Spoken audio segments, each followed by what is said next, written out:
Hello, I'm Mike and I'm an educator at the New Mexico Museum of Space History. Today we're going to do an activity on volcanoes.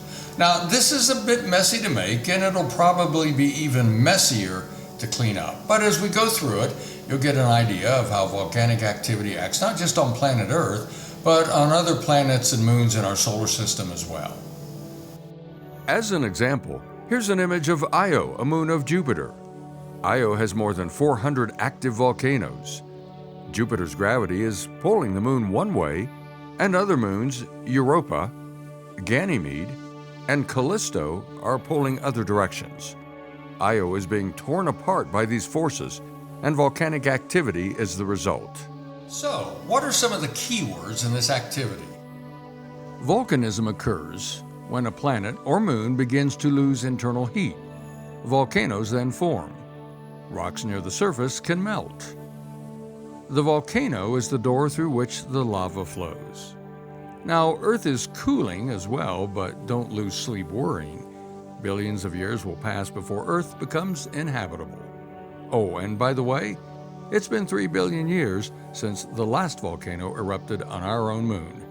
Olympus Mons on Mars is an extinct volcano about the size of Rhode Island. Venus has more than 1,700 volcanoes. So why don't some planets have volcanoes now? Well, they've completely cooled. The volcanic process then results in tectonism when a body's outer layer is deformed. This is an image of tectonism on Ganymede.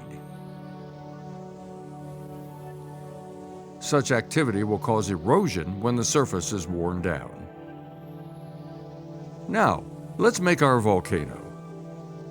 You'll need these ingredients: 2 large packages of dark chocolate cake mix.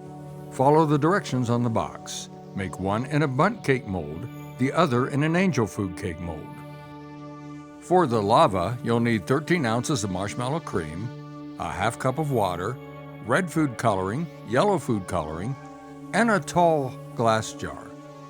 You'll need about a 1/4 pound of dry ice. This can only be purchased by an adult, and you must have adult supervision to use the dry ice. Use heavy gloves, do not touch the dry ice, which is frozen carbon dioxide, with your bare hands. It will cause severe burns on your skin. Do not put your face near the gases that come off of the dry ice. Carbon dioxide is what we exhale. You don't want to breathe that back in. Our first step is to put our 2 cakes together to make our volcano. Position the top cake layer over the base and make sure the holes are aligned. Do this only after the cakes have completely cooled. Use the rest of your frosting to completely cover the cake. Remember, this is a volcano and not a work of art. When completed, you'll be adding light-colored corn syrup to your list. Mix a dripping consistency of the syrup, white sugar, and red food coloring. Add enough food coloring to make the mixture red and not pink. Volcanoes don't spew out pink lava. Then, drip the mixture over the top and sides to simulate lava that's already been ejected.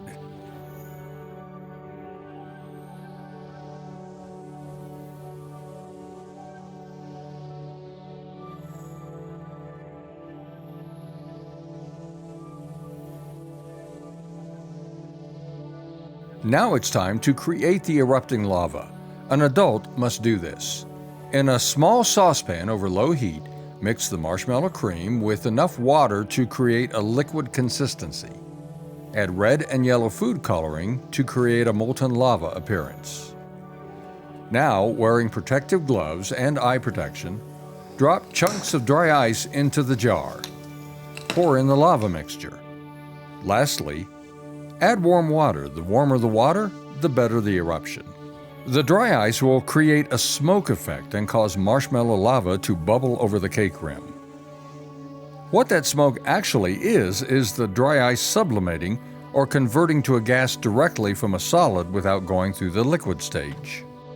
So, you have a good idea, in a fun way, how volcanoes are created, the processes, and how they can alter and change landscapes. It's science, and in this case, it's edible.